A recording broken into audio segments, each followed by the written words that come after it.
What is up, everybody? Yep, we're bringing this old girl back out of the garage off the shelf. I have a video series. It's been a little over a year, it'd be 2 years this year coming up, that I did this swap. I went from a tiny SDC carburetor. Let me see if I can find one here. Oh, yeah. Well, here's one. This is one that actually was originally to it, and somebody put on, but went from this tiny little SDC carburetor that this had to this monster BDC 14 right here. And this is 20 millimeter. This is 35 or 1 3/8 actually is how they describe it as, but carburetor, and went from the one to the other, and a cart intake actually, and it's a sloper intake, and it has 4 valves inside of it, a Ford reed valve setup. Actually, I have one of those in this case too. I can show you just the reed valves. But you go to this style where you have a reeds and reeds, and you have 4 inlets versus the Super Pro 125's 2. And I had one of those somewhere else. I can't remember. I think it's up in the loft in the garage. But so I did this conversion a while back and figured why not. So let's go ahead. Let's get started, and we'll get into more details on what's going on.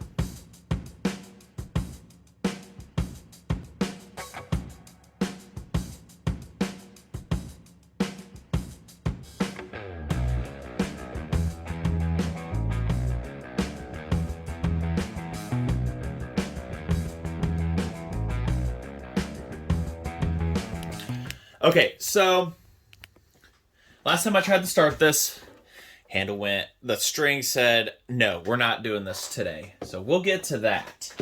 We will get to that. But backstory on this, I have a video series on it, and I'll go ahead, if I do it properly, I'll link it up here, or it'll be in the description too for you guys, if I remember how to do this. But couple things we're going to revise on this thing. First, we're going to change out, and I've done this to a few others very successfully, this to a barb style. And I get these off of Amazon. So they're just little simple brass barb setups. So take that out. We'll have to shorten the barbs, cut it so it gets rid of the seal all mess right here. And I do use a little bit of seal all around this, but it's much cleaner, much better setup and everything, because you can see right here, this is just going to fall right out. This is not going to work. So that's going to leak, and it kind of did for me. Fuel line upgrade. Got to get these 4. So there's 1, 2, 3, 4, 5, 6. Get these 2 out. To get this apart and everything real quick. I've done this like 100,000 times, it feels like. But we've got one at the base of the handle here to get out. 1, 2, 3, 4, like I said, 5, 6, and then up on the front, anti-vibration.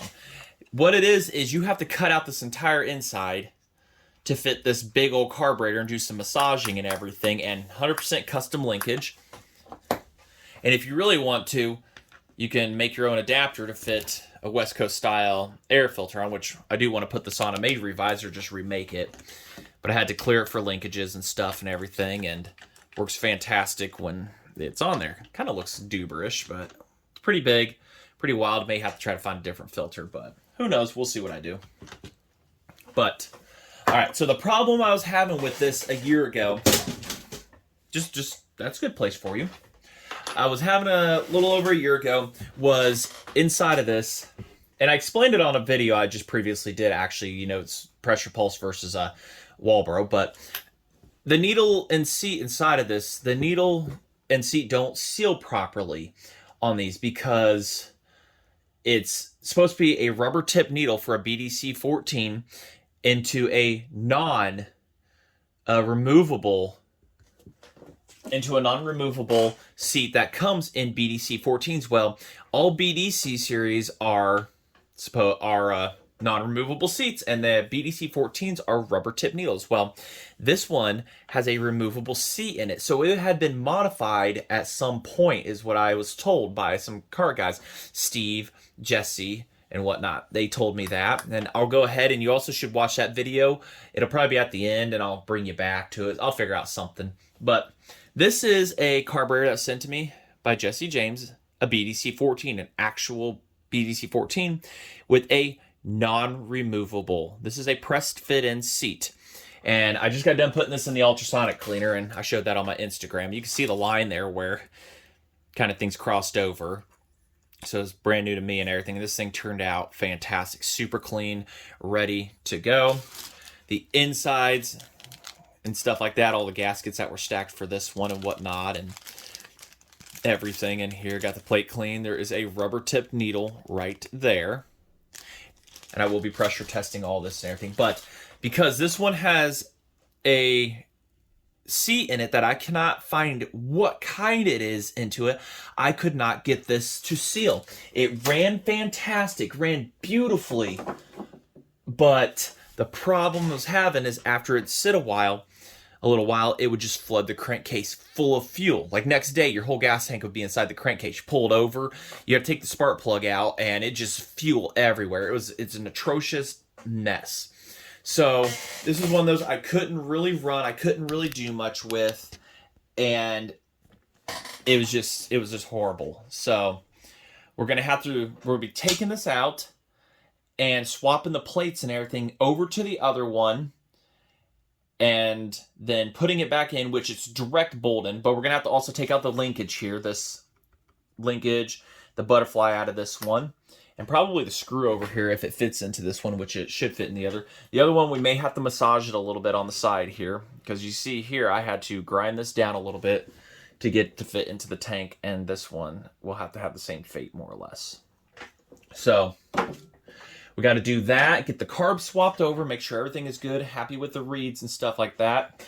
And then with the fuel tank, we will put this barb on here and then we'll put the fuel tank back on, do some barb fitting, make sure everybody's happy, cut to length, and then get the fuel line put back on. And it'll be much easier to take the fuel line off up here than if I need to do it down here every time with needle nose pliers. That is a pain in the ass. I'm going to just say that now. So, as far as a manual oiler setup that these really have, the carb and everything gets in the way of that in there. I mean, there's a lot of carving out I had to do in here. A lot of it.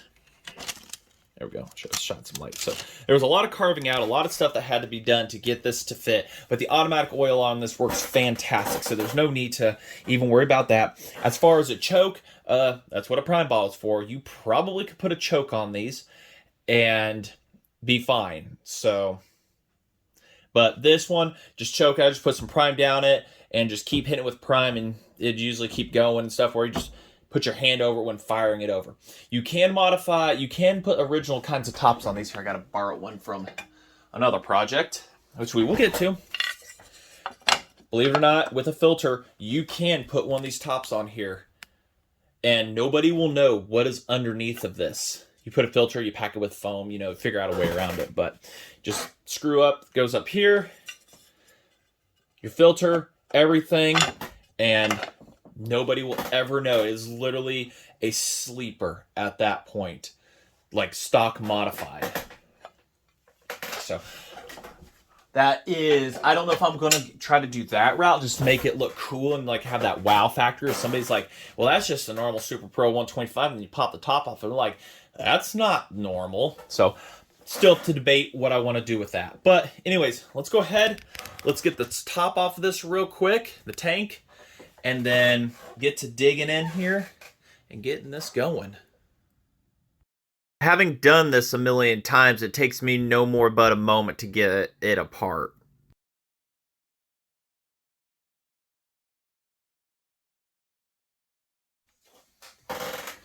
See, it takes but mere moments to get this apart. Alright, so to get the tank off at least. So now we got to, also I had to modify the anti-vibration here to get around the carburetor. You have to do some massaging of it, but it's not going to hurt anything, hopefully. I did make a few cuts with this saw a little while back, but the problem I had was it was missing really badly, beforehand it was fine with the carburetor, and then all I did was swap this on. It was missing real bad. I thought it was fuel related and stuff like that. Well, it turned out that the spark plug inside of it was cracked on me, so it was missing from whatever reason for that, whatever the exact reason is for them to miss. So I swapped out the plug and went to start it, and that's when the pull rope broke, and I said, well, that's going to be future Brian's problem. But because of the fuel leaking issue, I really just didn't want to mess with it at the time because I was still going to be back to where I was, more or less. So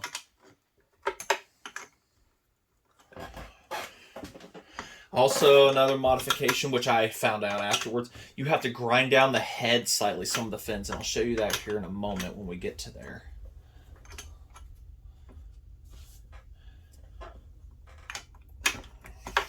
If I get to there. But yeah, I had to take the spring off of this carburetor right here because it was too much for the linkage to want to do.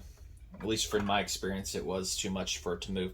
But it really easily returned. I had no problems returning with the built-in spring on the handle. So,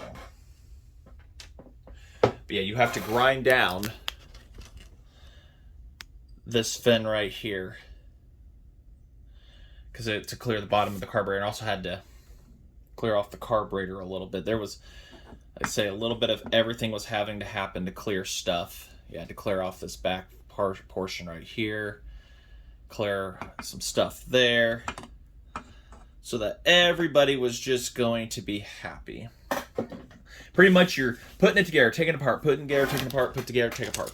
So there's your 4-valve intake. This sloper intake right here is a pretty sought after piece, and I need to get another one so that I can do 3D printing of them and everything and stuff like that. I have 3D printed them before, but I have yet to test them on anything.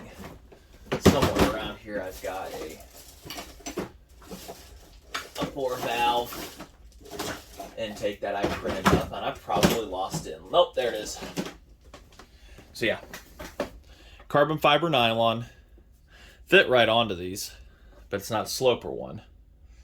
We're not going to disturb that too much, but yeah, modified to massage it and everything and whatnot to fit a reed cage into it. I still got some cleaning up to do and stuff, but it's threaded, everything, and 100% infill, so it doesn't flex, it doesn't anything. So I doubt that's going to fail on one of these saws. I don't know, I can't even remember how many hours that took. It took like 12 hours to print, but so hopefully in the future I can just get a generic motor or something just to set it on and just let it run a while and see how well it does with 3D printed gaskets. But all right, anyways, yammering on here, we'll get this off the table and we'll get all the guts from this one put onto the other one and then get it put back on here. And then we got to fix a pull rope, and we should, and then we get the gas tank and should be, yeah, one thing at a time, one thing. Get y'all down here. This should still have some good guts in it. If not, I'm going to be ordering a kit. And those are $62 each. Oof. That's what I said too. Oh yeah, it looks to be good still. Also got to get the duckbill valve. I should have spare duckbill valves. Those are the things that go bad. And this one is in solid shape. So, the carburetor that... Oh, that isn't the nylon one I put in there, but this one never sealed. That was the biggest problem I had, just would not seal. I couldn't remember the nylon one if I'd put it in there. But there's another metal one in here, and just, it never sealed. Yeah. It just would not seal up against it. It would meter, but not seal. So that was one thing. It's just it was kind of frustrating on this. Yeah, even press it down on it wouldn't. But so this one has a 0.29 thickness setup, whatever, on it. The other carburetor came with a different setup, but I'm going to use the old carburetor's thicknesses and gaskets and stuff. I presume this is for, I've got to ask around what these mean, the thickness, whether it's how far these can open, close, or whatever. But I'm going to take all the stuff from the other carburetor and put them on and just, like, say, swap over all these good components and everything. There's nothing in here that needs to be messed with or changed, but This is your duckbill valve. And they used to have a bunch of these on eBay, and they stopped kind of selling them. They were on there, and then they're off there. But the new kits come with these, so those are about $10 a pop. But we'll have to get our jets out. We'll have to get this apart and off. But what we'll do is we'll one thing at a time get the stuff. But this is what I was wanting to show you. See how that's removable? And it's not supposed to be on a BDC. Correct? Incorrect. So that's why I was having one hell of a time trying to find that. So that is my big problem that I was having.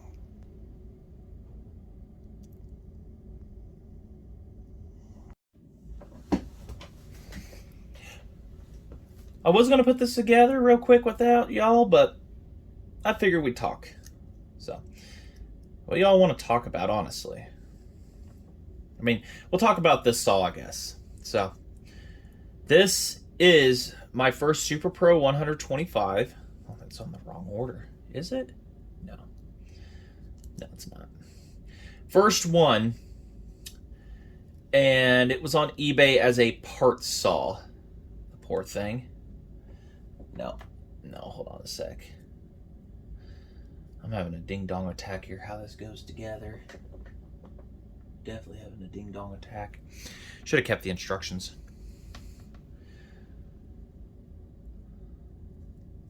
Oh, is that it? No, that can't be it. No. No, that's correct, because I had to peel this off of this plate. And then what it does is the plate here has its own little metering. Yeah, so this goes like this. This was my first Super Pro 125 I got a few years back off of eBay. And it was a part saw. Complete, I guess you could say somewhat. I had to get the carburetor and something else with it, and it was like a total of like $269 or something like that for it as a part saw. And didn't have the correct starter cover, nothing like that. And I ended up, I think I bought the correct starter cover off of eBay sometime after, and it has the JB Weld over here fixed and stuff like that going on. So I think that was the correct starter cover. I can't remember, but this is a just pieced together Super Pro 125. And it's actually not my first 125 series. I had two others, CP 125. I still have one of them. I did a rebuild series on that like 4 years ago, almost 5, I think. And then I had another one I did trade off, which the guy never held his end up, so I was out of Super Pro CP 125, but you live, you learn. But this is just like some rat rod kind of thing I've pieced together and stuff like that. And it has been a fantastic saw. I did trade this off for my Super Pro 105 101B racing saw. I traded this saw off to the guy in Canada, David. And he didn't really get it running too much. The needle and seat, I found out, were not set properly in the carburetor that it had. So that's why it wouldn't run for him. I just did an STC swap from a ProMac 1010 on it with some modifications thanks to Jeremy Bell's help. And where was I going with this? But yeah. After we did the trade, a year later, he contacted me saying he was going to thin out the herd and he was going to sell the saw, but wanted me to have first opportunity at it. And I said I would absolutely love to have it back. So I bought it back. And like I said, did that. I was swapping everything to it, and then after a little while, I got a Super Pro 125C and stuff like that. And then I'm like, you know what? I want to do this kind of swap to it. So we're going to go ahead and we're going to just do this big old BDC swap, and Well, after all that, here we are now finding out that that BDC was not the correct one that was for it. It is a BDC 14 from everything I see, but it has been modified in such ways. Like this little orifice hole, I'll show this little orifice hole right here, for example. And this is Steve telling me this. It was modified. You see the difference in the size? That size there, it's smaller versus this size has been drilled out larger. You see this little one right here too, and how this one's been drilled out.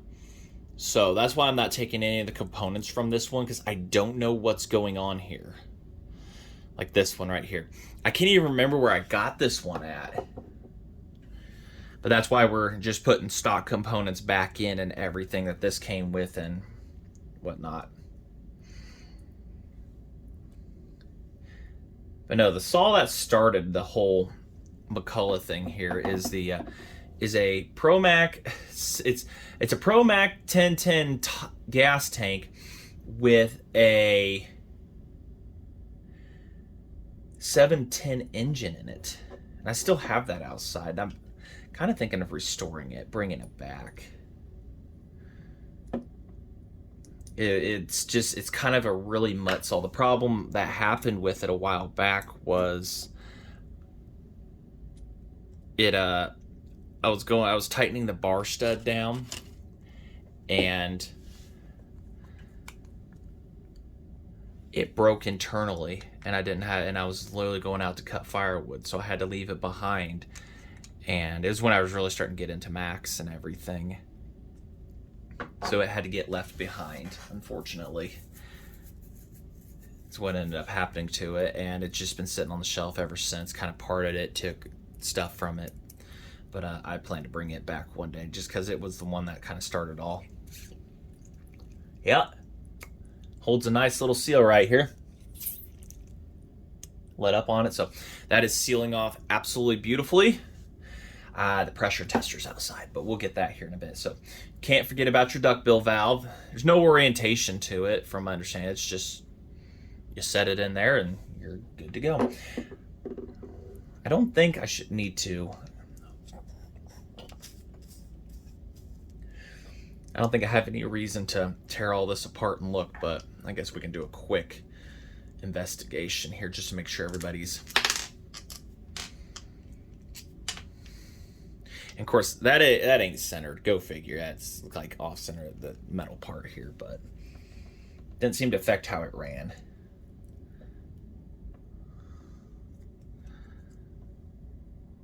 I don't see any reason to really tear that apart. Everything's looking clean. I didn't even get to.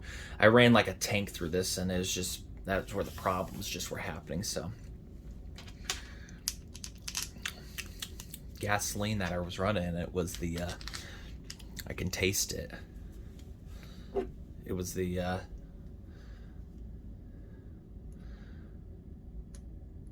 canned stuff that you buy from the stores.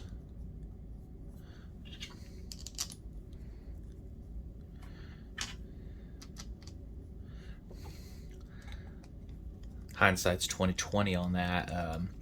We've got another carburetor to rebuild on the race saw because of that fuel. It had the stuff in it that allows the gas to survive. It's ethanol free stuff, but the downside was it sat so long inside mine that it actually gelled up and put this white nasty stuff on the inside of my other carb out there. I took off the plates because it wouldn't run, and it wouldn't run right, and the high-speed jet was like hit or miss when it was trying to run. So what was going on was that white stuff, the white stuff that gelled up, the fuel did, and it made it a complete disaster on the inside. So I've got to tear it down.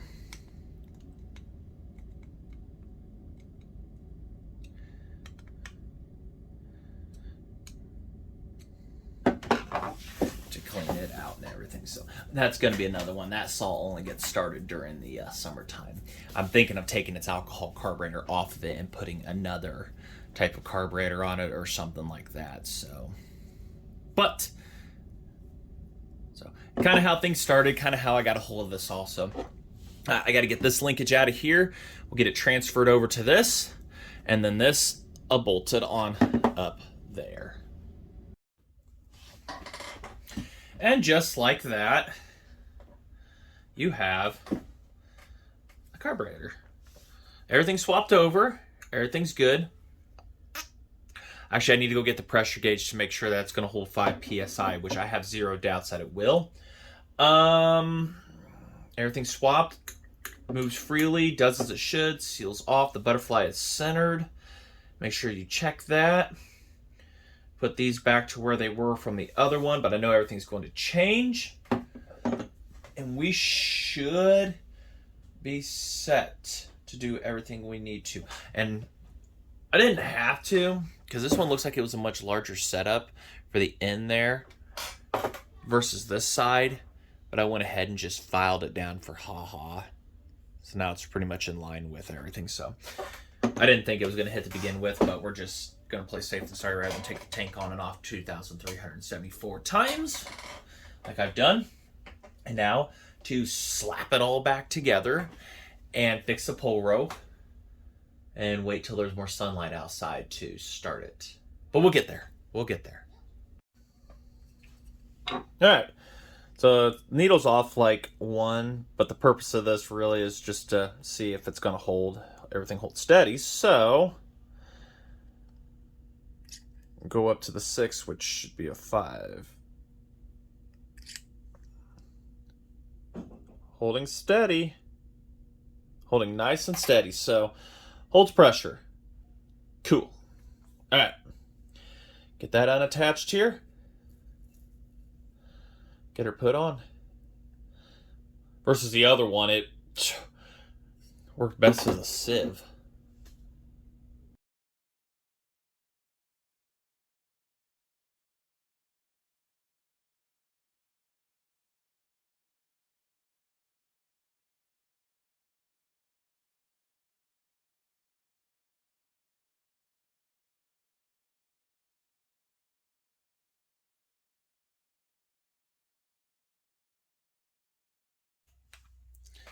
Alrighty, everybody is tightened down. Throttle shuts appropriately like it should, which that's one thing you had to do with this is because the carburetor is independent of the body, that you couldn't do final throttle linkages until you put it on here and then final adjustments, because if the body's a little different, then that's going to be a little different. And I guess if the carb had a spring on it, then it'd be different. It could shut itself, but no matter what spring combination I was doing at the time, it was fighting. It was so hard to open up and stuff like that. So, but yeah, as you can see, you can go beyond. See that? You can go beyond, but the air filter thing I have will stop that. But right there is good for starting and over half throttle. So doesn't take much to full throttle until the saying you want power. So everybody's back together. Unfortunately, the holder clamp right here split, and it feels like it's made out of PLA, and PLA is good, but it is heat sensitive, chemical sensitive, and over time it will fail. So there's a couple things you could do. You could 3D print some, which I might end up doing for these. 3D print them, make my own. You can also get large metal nuts and cut them in half, as long as you measure this right here, and cut them in half and put them too, and stuff like that. So, but what I've got in there will hold for now. Unfortunate it broke, but oh well.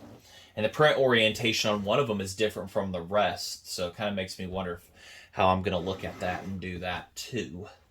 But worry about that later, because we are on to the fuel line.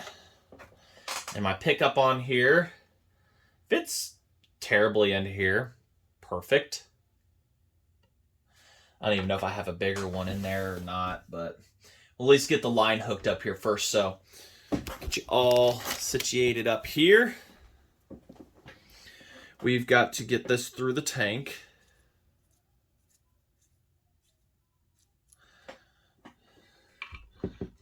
I use pliers for this. I actually have a needle nose over here.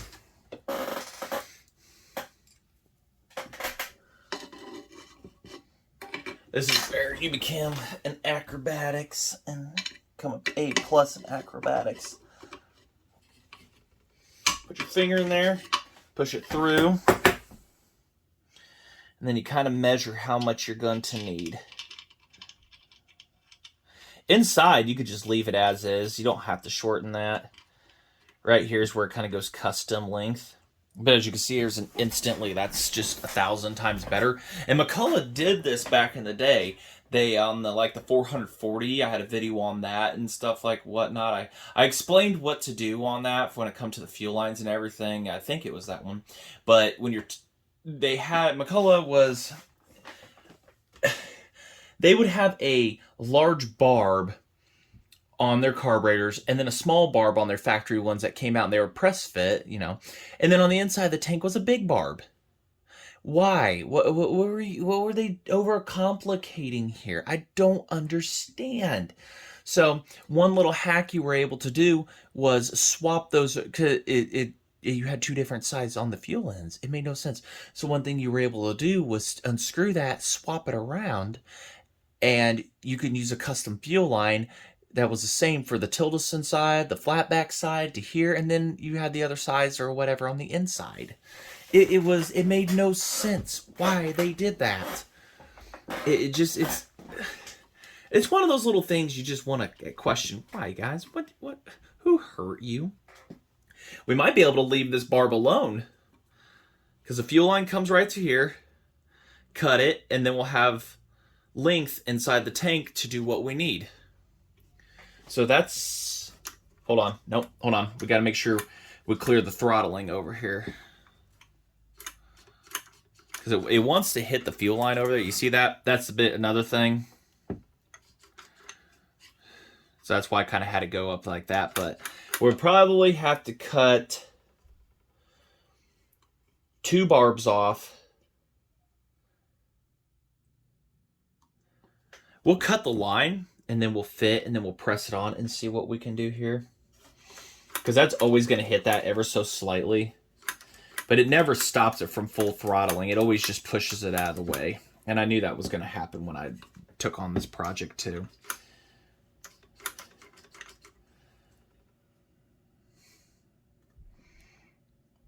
Figure out something. If I could do that too, I could make it do some weird stuff here. I'll give it a cut where it went through the tank here, and then we'll have plenty to work with. And my cutters are outside. Great. I'll find something. Oh, we got scissors right there. I think we can make a clean cut here. These are actually pretty good scissors. Those are really good scissors. But like I said, we're just mocking up here. Test fit and ideas.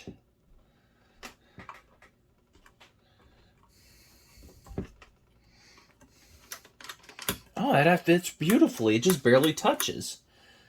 Yeah, that's nice. Look at that. It just touches. It moves it out of the way.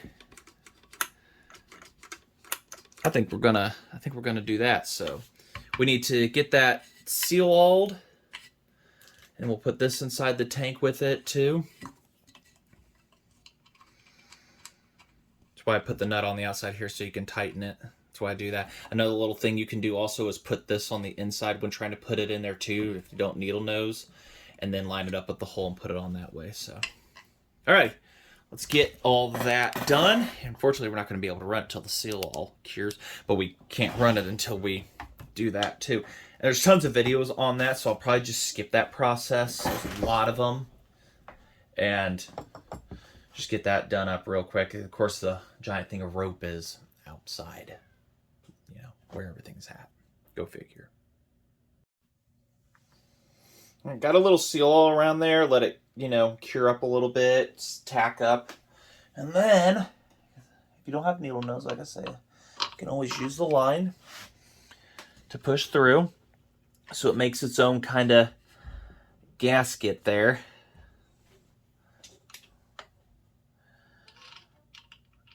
Now, I hear my child there. God love her. 9 years. Gonna be 10 this year. Can you believe that? So, don't be stingy on your seal oil. Now, I'm not saying make a mess here. That's definitely not what I'm saying.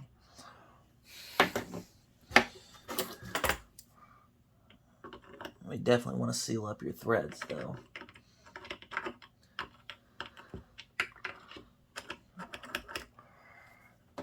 squeeze a little out. That's where I wish I had my pick. I used to have one over here somewhere. We'll use a flat blade. Kind of a little unorthodox method, but it works. I guess what you can do is also just rotate it around too to help get seal all in there. Alright, now we gotta find that brass nut wherever I put it. That's my secret power. If you didn't know that, I could set something down and I'll never find it again. Like what I just did.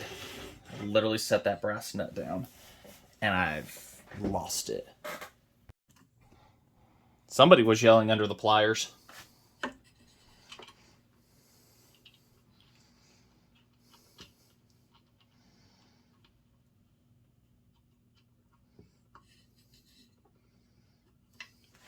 Get you all up here where you can see. Or somewhat see. Just put this on here.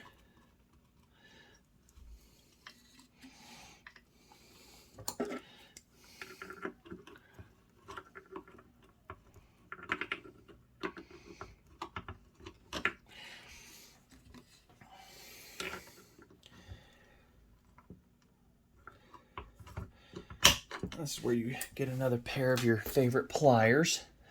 And for me, not my favorite are vice grips. Open them up slightly, just enough to hold this.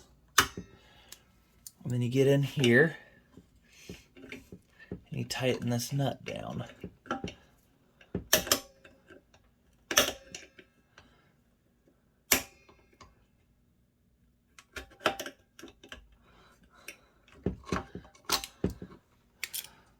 It's not going anywhere. And then this where you can apply a little more seal all. Pretty sure there's good O-rings out there that'll seal that off better though. Like just to get some good.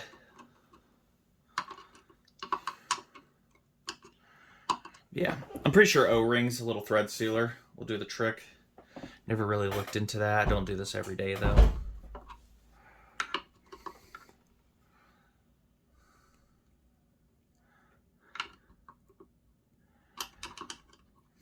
But I doubt that's going to leak on us now.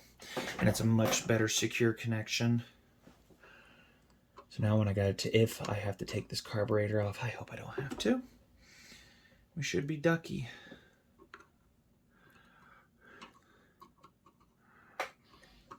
There we go. Alright, you heard the term stop while you're ahead. Do it. This is where we stop. There's that. There's that sticking out the top where you put your end. I want to see if I have a better one that sits on a little more secure. If not, I'll just zip tie that. Probably put a little weight on it. But that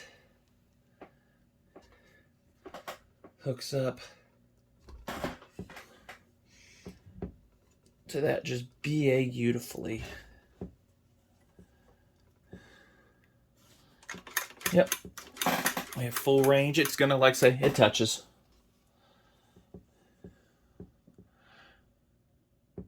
Alright, but that is, in a nutshell, that's how I fixed that problem, the through tank setup and everything. I don't know if it works on the 1010s. It'd probably be a great idea for the 10 series and whatnot. So,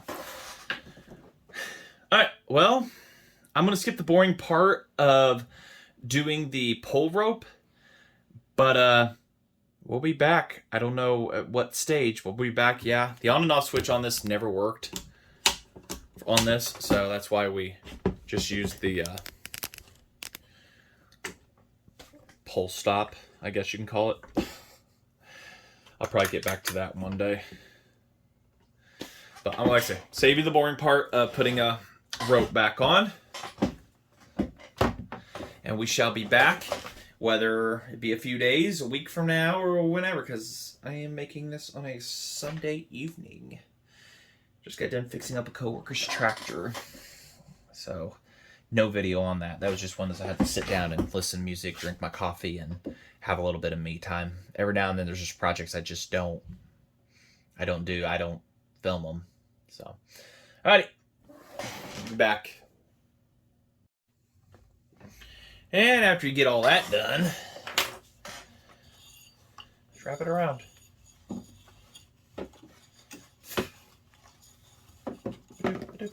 Because it was the original cord minus this tiny little shred at the end, it's going to fit perfectly like how it used to.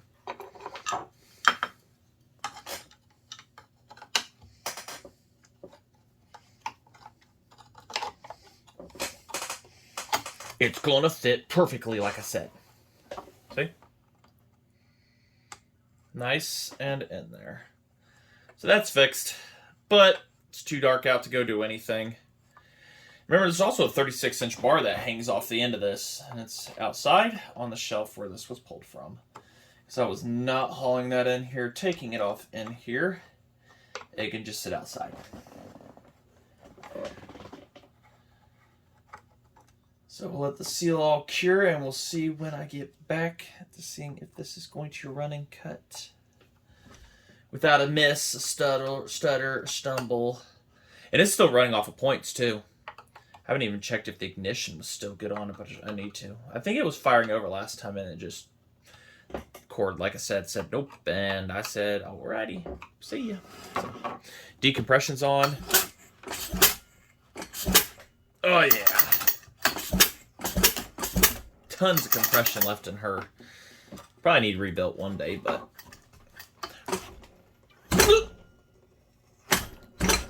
yeah, you're not pulling that over easily without a... May need to do one more turn on that.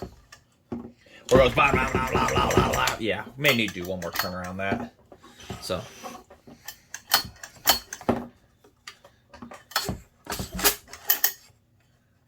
yep. One more. Put one more on that, and then we'll be set. Just messing with you. I'm going to bore you with this one. So, McCulloch didn't tie a knot in their strings. Instead, they used a pin that you drive into it. So, what I'm going to do is I'm going to melt the end of this, put a bit of a ball on it, and then what you do is I heat this up, melt it, and push it through. And that's how the string stayed on with McCulloch saws. Now, this is a smaller string than McCulloch used, so it's much easier to thread through, but it's also stronger, too. So,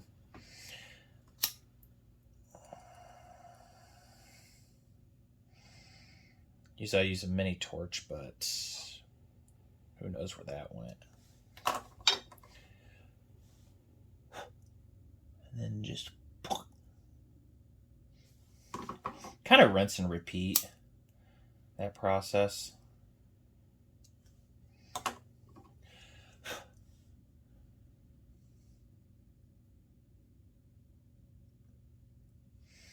Kind of what I do. Still slip through kind of, but you can put a knot if you want. There's nothing going to stop you on that, because the last little knot was just this big old ball right here, which then with a little bitty pick I got here, I kind of try to put a hole through it at first, widen it out.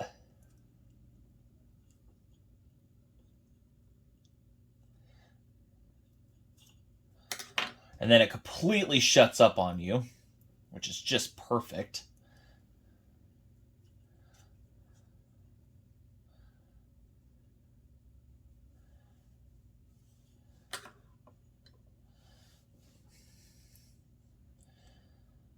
You could just put it through as is too if you really wanted to, but we're going to heat that up with a pair of pliers. Not with a pair of pliers, you dingbat. Gosh, what are you thinking? No, you heated it with the lighter and then you put it in with the pair of pliers that you lost earlier.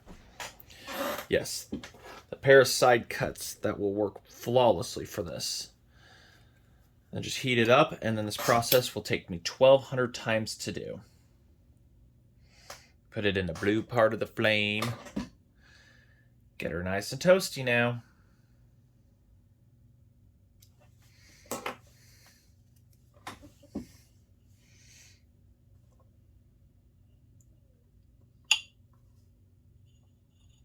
Didn't do anything because it wasn't hot enough. No, wasn't even hot. See, I can touch it. Pretty sure I'm butchering the process that McCulloch did, but you get it. That's what they did. So I'm going to fight with that and finish it up, and then we'll be set to go. Well, it's a week later. You know, kind of like I said it would be. It's nice and sunny out and 20 degrees. But just got done running the heater here. And I keep this one to maintain. This other one's really loud, but it gets the garage nice and toasty quick. We're at a cool 62 degrees. I don't know. 62 degrees. Oh, go check out this video series. It just finished up not too long ago. You didn't see that. So 62.4 in here, going up as it reads. And we got to get this going here. So a little prime fuel down it, maybe some in the tank, hopefully here. And she's gonna run, get the screwdrivers handy. We should be good, but I don't know. I have no idea yet. Let me get fuel in her. Prime down. No, we'll put prime down first, make sure it's gonna run. Because that is a new spark plug. I don't even think I got it running with that new spark plug. Make sure it's gonna run with a bit of prime down it. And then we can put fuel in her and see what she's going to do. Shall we? Nice little prime shot downer. Let's see if this will go over. She'll go over first. Decomp. Hold her open. The on and off switch don't work. We went over that.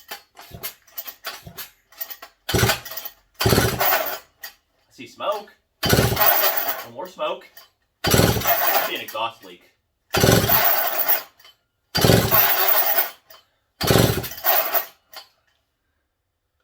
No.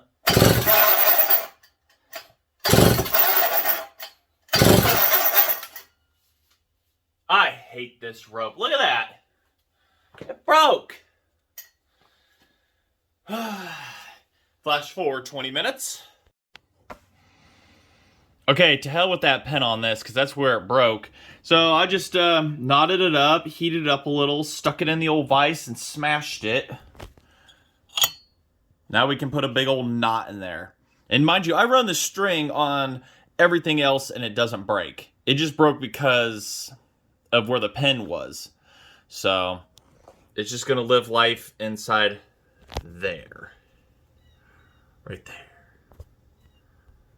Let's get it back together. Try this again.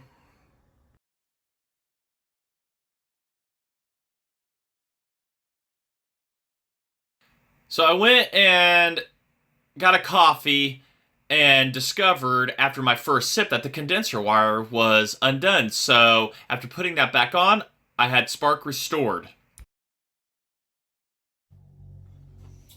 Alright, let's try this again. A prime shot down the carb. And if I didn't mention in that hyperlapse the condenser wire come off, I don't know.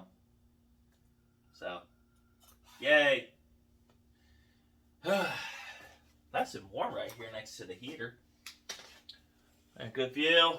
So we get this baby to go over for us. Yeah, good spark. Here we go.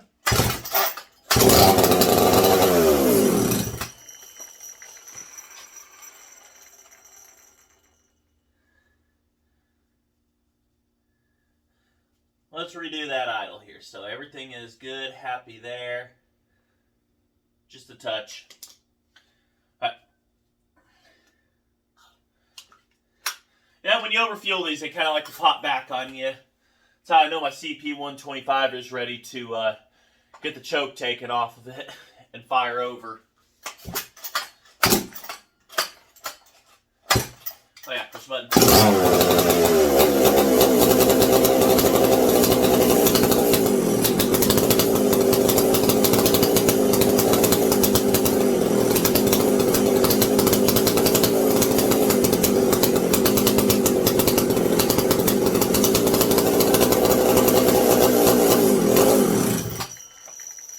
Not doing any weird. Now, why I do that, because you guys can't see me here.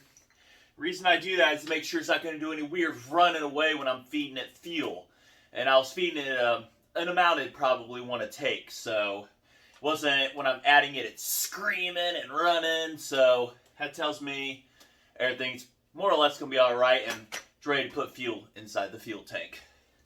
Let's go ahead, get that in there. We'll try it again.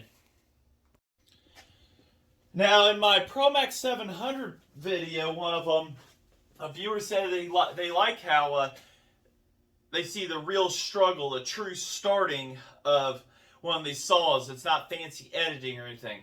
I don't do that. I show you how it is, how, you know, the real stuff behind it. Yeah, everybody loves to show their fine, refined, fancy saws or whatever their work, and that's perfectly fine. I'm not against that. But there is a reality behind some of it. There is a learning that you do before you can get to those steps. Not everything is going to be straightforward, especially in custom builds, and this is especially true of this. This is a custom build. It's been done in the past, but this is something, still my first one I've done like this. So we'll go ahead and we'll do what we were doing last time. Keep priming it. I'll watch for fuel to hopefully head through the line, and it feeds itself. Is it going to do that? We're going to find out. And we've got our emergency stop here for the carb and spark plug. Just push.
Throttle linkage came up hitting the second one, and boy, did she want to go to town.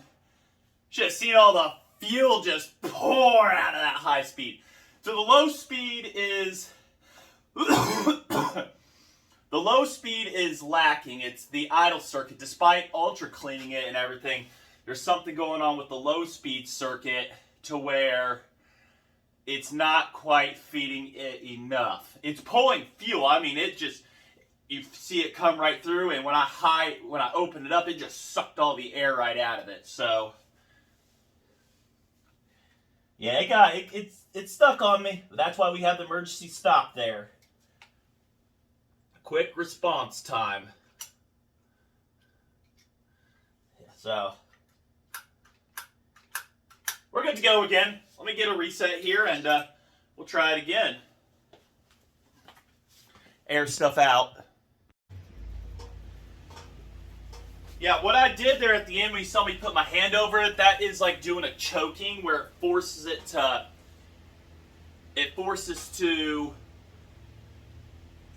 yeah, pull fuel through ports and stuff like that. And I don't know if I hit the linkage here when I did it and it popped off, or because I'm not running a return spring on this carburetor, that's caused it to want to suction the butterfly open or in or make it jump linkage.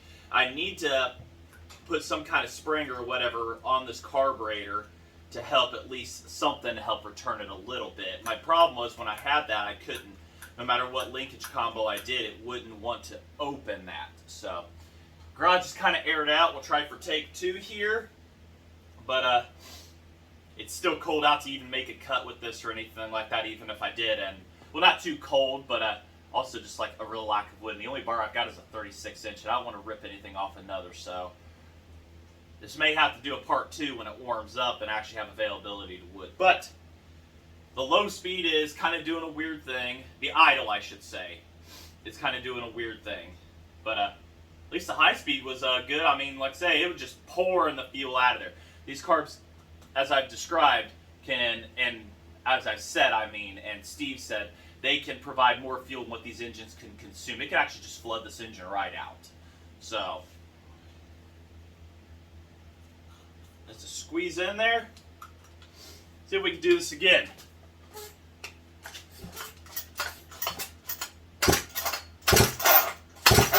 Oh yeah, I gotta put the spark plug on. That helps a lot.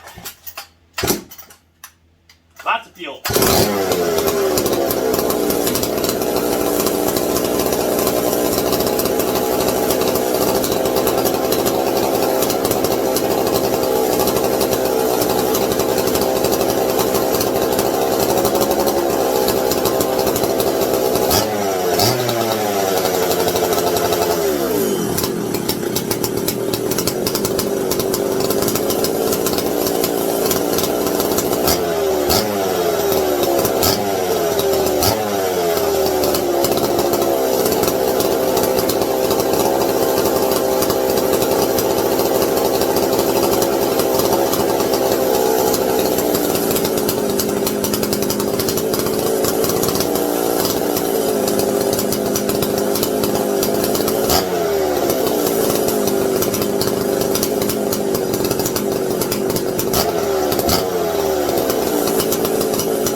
People, pull the rope out. So it is running great. It's running perfectly.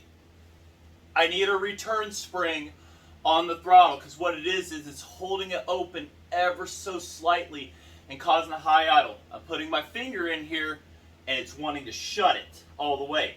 And I don't want to, and the linkage should do that, but I'll, be trying to do that, but because of everything being so custom, it needs a spring of sorts to help snap it shut. So I may have to put this back on the bench at some point to do that, but other than that, it is running fantastic. And the true test is which it ran fantastic before, but the true test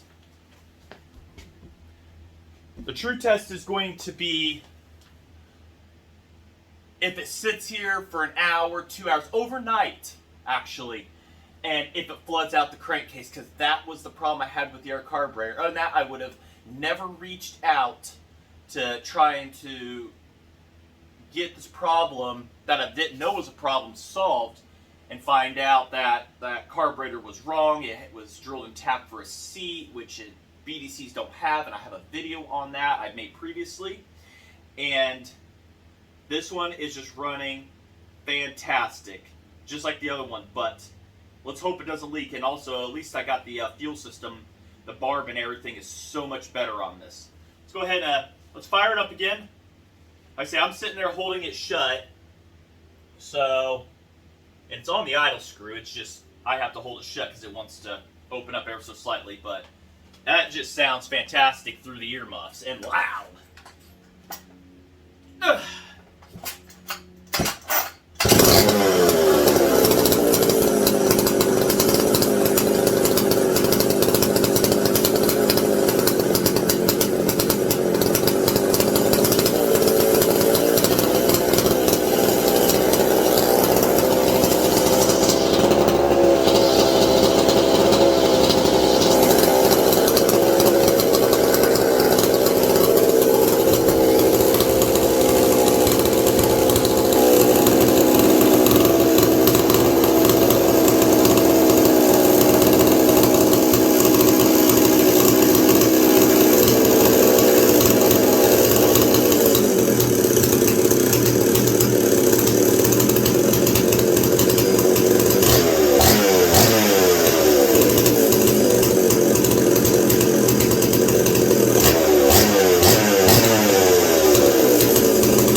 get you guys down lower. The only thing I hate about this is its ability to get down lower to where you can see in the car, but I think you were able to see in there pretty good. So we'll get you down, scoot it down a little more, and we'll go from there. Alrighty, y'all are down to my level, sorta. So hopefully we can see down to the carburetor here. We'll go ahead and we'll turn the light on. We'll zoom in slightly if I can keep it. Watch that fuel come out of that Venturi. It's going to be momentary. Hopefully the camera can pick it up, but it will dump the fuel.